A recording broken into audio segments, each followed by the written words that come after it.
Irmãos, nós iremos nessa noite dar continuidade ao Romanos capítulo 8, do versos 31 em diante. Esperar que todos abram para que a gente esteja recapitulando alguns pontos que foram trabalhados. Romanos capítulo 8, do versos 31 em diante. A gente viu desse texto que o apóstolo Paulo ele não poderia ter terminado, essa clássica exposição que a gente entende como algo inabalável da salvação, se ele não fizesse essas 5 perguntas retóricas, que ele faz à igreja de Roma. E a gente vai recapitular e dar continuidade do versos 35 em diante. Romanos 8, do 31 em diante, diz assim: Que diremos, pois, a essas coisas? Se Deus é por nós, quem será contra nós? Aquele que nem mesmo a seu próprio Filho poupou, antes o entregou por todos nós, como não nos daria também com ele todas as coisas? Quem intentará acusação contra os escolhidos de Deus? É Deus quem os justifica.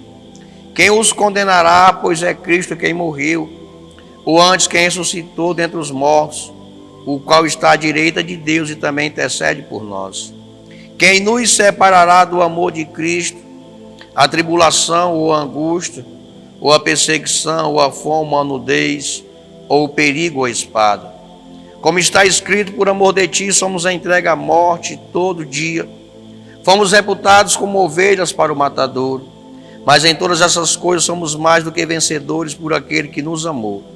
Porque estou certo de que nem a morte, nem a vida, nem os anjos, nem os principados, nem as potestades, nem o presente, nem o porvir, nem a altura, nem a profundidade, nem alguma outra criatura nos poderá separar do amor de Deus que está em Cristo Jesus, nosso Senhor.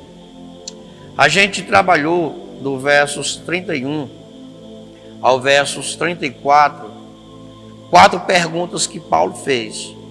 Para nós recapitularmos aqui, para darmos continuidade do versos 35, primeira pergunta que Paulo faz, como eu apliquei, foram 5 perguntas retóricas.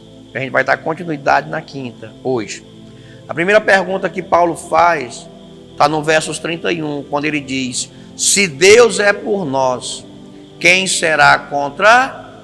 É interessante que a gente viu na primeira terça-feira que Paulo, no versos 31, ele faz 2 perguntas. Primeiro, se Deus é por nós, quem será contra nós? Mas ele vai colocar primeiro a seguinte expressão: se Deus é por nós. Ele não vai colocar primeiro quem é contra nós.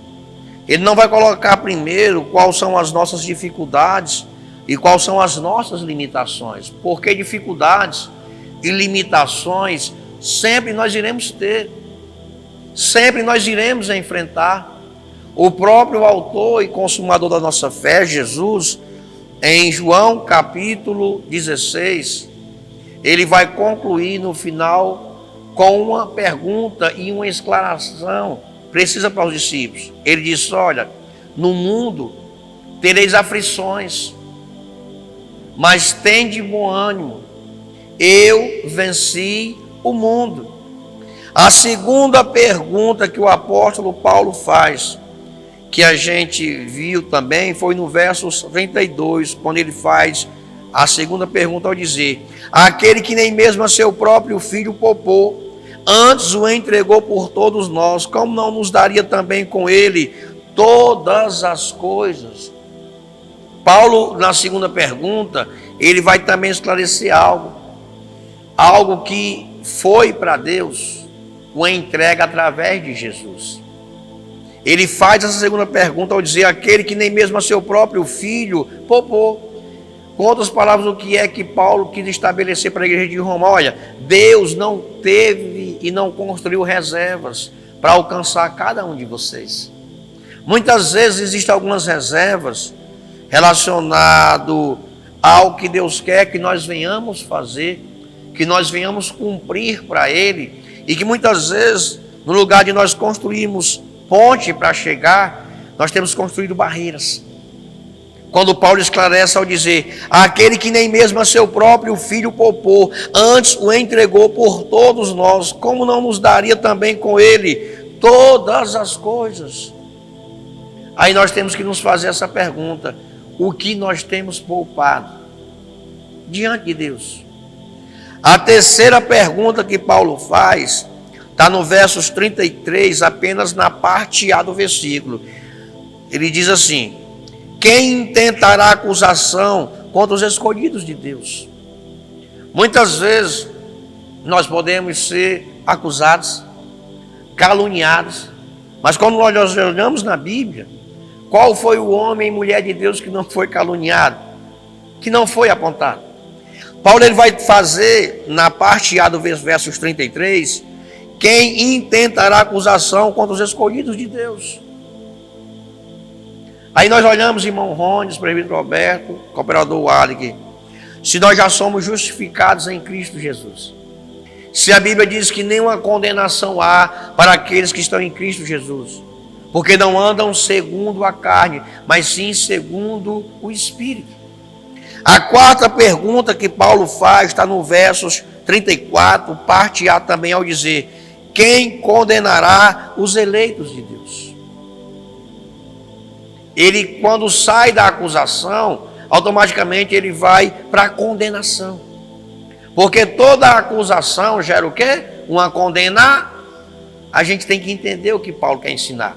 As pessoas podem nos acusar, mas não podem nos condenar. Você entendeu?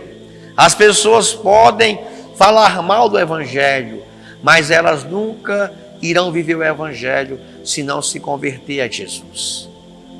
As pessoas podem nos acusar. É por isso que na pergunta do versos 4, quem condenará os eleitos de Deus? Só que ele faz a pergunta também colocando outro ponto de interrogação. Aí ele vai dar uma lista através de uma sequência ao dizer: a tribulação, ou a angústia, ou a perseguição, ou a fome, ou a nudez, ou o perigo, ou a espada. É interessante que Paulo ele vai fazer uma lista de tudo aquilo que afrontava a igreja no passado e que tem nos afrontado no presente. Seja humano, seja angelical, ele vai classificar tudo aquilo, o quanto pode nos alcançar, ao ponto de querer nos tirar da presença de Deus. Mas no versos 36, na parte A do versículo, que ele diz: mas como está escrito. Ele nos traz uma afirmação. Versos 36, leia comigo. Mas como está escrito, qual é a afirmação que ele traz? Por amor de ti, somos entregues à morte todo dia. Fomos reputados como ovelhas para o matador. É engraçado que Paulo vai esclarecer ao dizer: como está escrito. E em seguida, ele nos traz uma afirmação. Nós temos que ter base e nos apoiar naquilo que é uma afirmação verdadeira de Deus para as nossas vidas. Até porque a própria palavra nos diz que céus e terras passarão, mas as suas palavras não hão de passar. E para nós podermos concluir, o versos 37, essa frase que nos diz o versos 37, vamos ler. Mas em todas essas coisas nós somos mais do que o quê? Por aquele que nos ama. Essa frase, mais do que vencedores, é na língua grega uma só palavra, uper, que quer dizer acima de todas as adversidades. A palavra mais do que vencedores, no grego, no original, ela quer nos indicar, ela quer nos direcionar e nos dizer: nós somos mais do que vencedores acima de todas as adversidades que nós venhamos a enfrentar. Porque nós não vivemos por aparência. Nós vivemos e caminhamos por fé. Por aquilo que nós não apenas proclamamos, mas por aquilo que nós cremos. Não é apenas algo verbal, é algo também pessoal que nasceu e é gerado em cada um de nós. Eu não posso produzir fé por vocês não podem produzir fé por mim, mas nós podemos alimentar a fé um do outro quando oramos juntos, como compartilhamos textos sagrados juntos, quando compartilhamos as nossas adversidades, acreditando que esse local é um local de nós mudarmos as nossas vidas e nossas famílias na presença de Deus.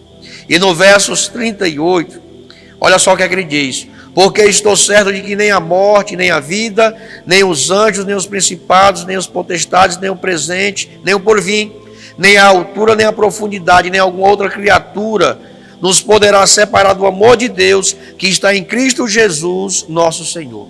O que é que Paulo quer nos ensinar?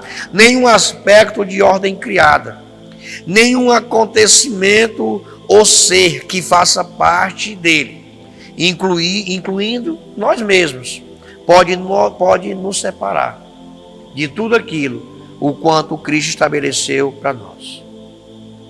Que nós venhamos absorver esta palavra e que nós venhamos entender que nós estamos no centro das atenções de Deus, porque através das perguntas do apóstolo Paulo, ele também nos traz algumas afirmações que na vida não existe só um começo, existe um meio, mas que também vai acontecer um fim.